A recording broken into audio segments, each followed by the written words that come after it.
السلام عليكم، مرحبا بكم في فيديو جديد على قناة إشراق. اليوم إن شاء الله غادي نشارك معكم كيك بارد بالطبقة ديال البسكوي. كيجي أكثر من رائع. تابعوا معايا الفيديو حتى الأخير باش تعرفوا على المقادير وطريقة التحضير.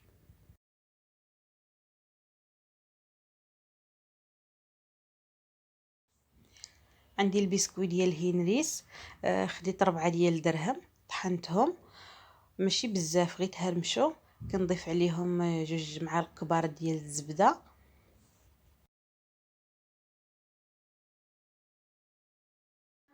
كنولي نضيف عليهم 5 القطع ديال الشكلاط مذوب،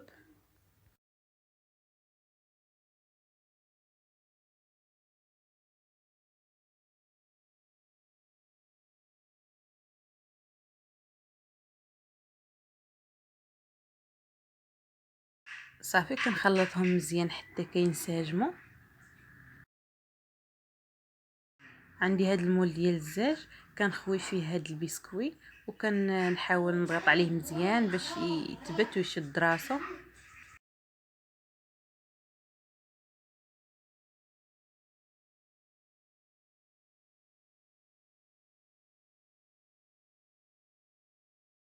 من بعد ما ثبتو مزيان غادي ندخلو للثلاجه حتى يبرد.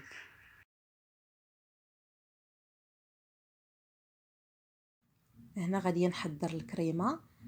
غادي نضيف نص كاس ديال عصير الليمون، معاه نص كاس ديال عصير الحامض مخلط مع شويه د الماء،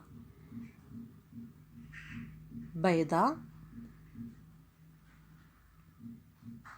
ملعقه ديال النشا وياغورت مسوس.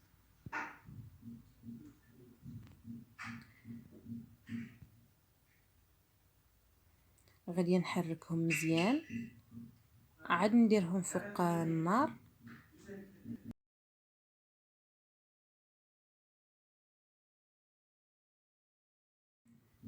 غادي نبقى مستمره في التحريك حتى تبان ليا الكريمه عقدات، عاد نطفي عليها.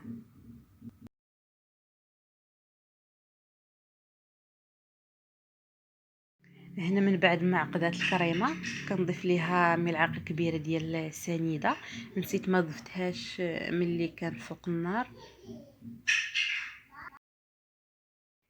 هنا من بعد ما بردات لينا الطبقه ديال البسكوي كندير لها البنان من الفوق مقطع دوائر وكنضيف الكريمه.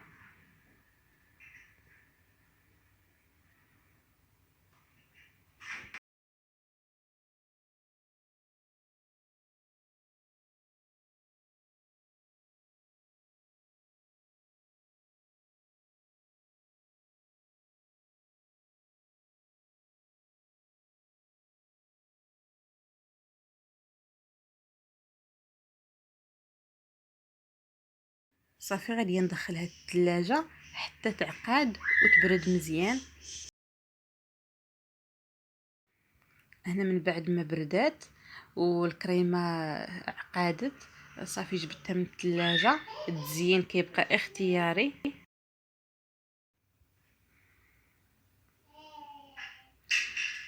كندير لها الشكلاط الاسود محكوك صافي، وكندير لها قطع ديال الحامض كنديرهم على شكل وريضه.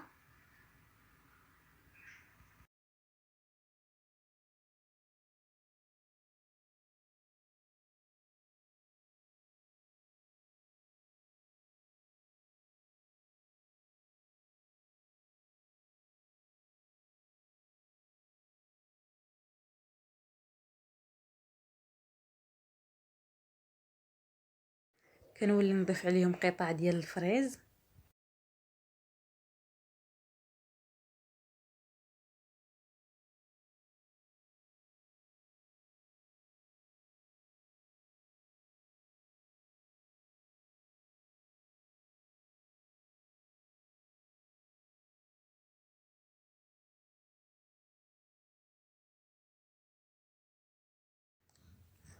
صافي وكنولي نضيف قطع ديال البنان.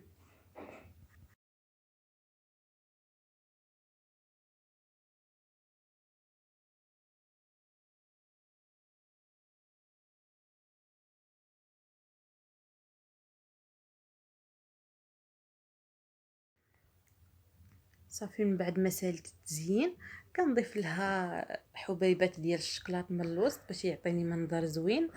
كيكون هذا هو الشكل النهائي ديال الكيك البارد ديالنا. نتمنى ينال الاعجاب ديالكم.